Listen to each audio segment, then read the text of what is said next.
question on how you arrived your valuation. So I get that you didn't DCF some of the parts, but you did business segments, right? Could you not do a similar sum of the parts analysis using multiples? And why did you use PE as opposed to another multiple like EV to EV powers?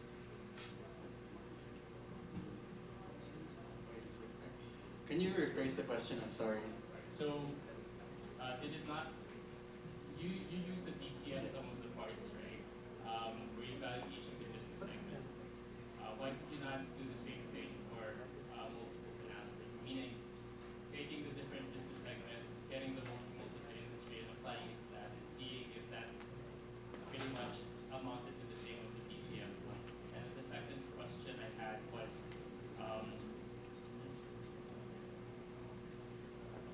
oh yeah, what multiple? You used price earnings multiple Yes, as price. your main check. Would you not use enterprise value over EBITDA? So with regards to the first question, we were not able to do it by segment for the multiples analysis because DNL has a unique portfolio. So getting direct peers will be almost impossible for us. So the closest peers that we got are those that offers of the same portfolio. For the second question, we chose the PE ratio as it is the usual most comparable ratio for comparable firms. And for the EV to EBITDA, we believe that PE ratio will show how, though it does not show the exact price of DNL since DNL has a lot of direct peers due to its unique portfolio, we still stuck with PE ratio as the main comparable because we believe that PE ratio is the best ratio to compare for firms.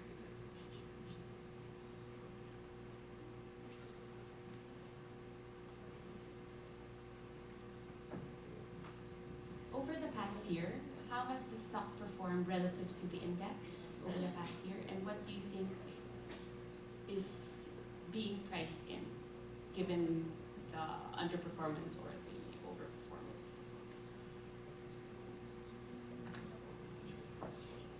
Can we show the share price movement? Do you have a slide? We believe that the movement of the price historically is based on index is actually doing not really bad, but not really good also. But we do believe that this price will be reflected once the market realizes DNL's real value. So that is our answer.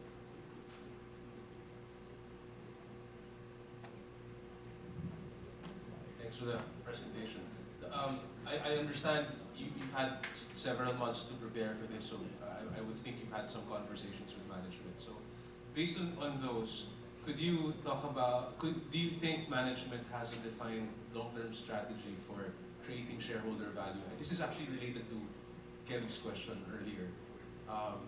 And if so, what would be the key points of that strategy to create long-term shareholder value?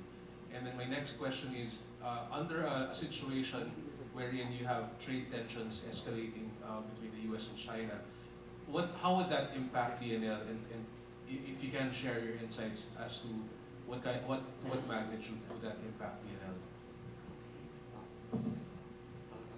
Okay, I will answer the first question first. So it was regarding the long-term shareholder plans of DNL for the investors. So not that much information was revealed, but we do believe that DNL aims to perform high to indirectly show that they want the value of the company to increase. And this is shown in their investment in R&D and FESA expansions.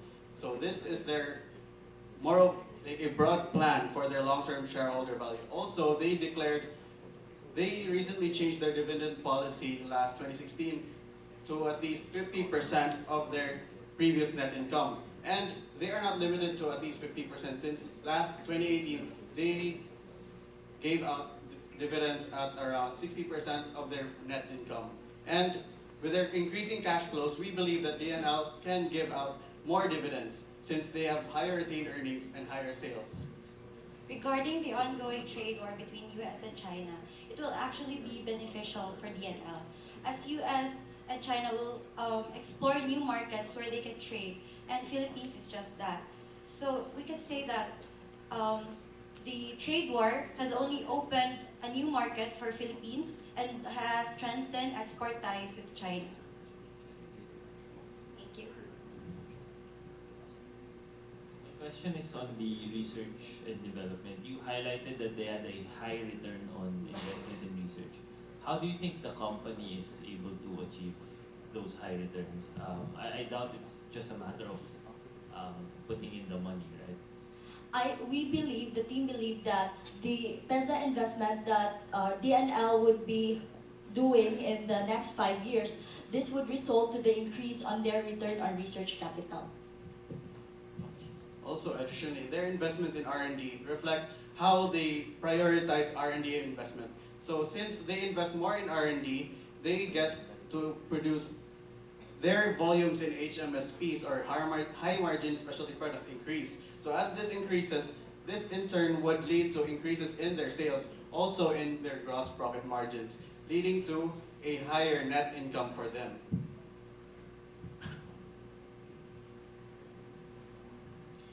Also, DNL gets like the majority of supply of the chemical engineers in our country. So to say, DNL has the supply, both the supply and the demand.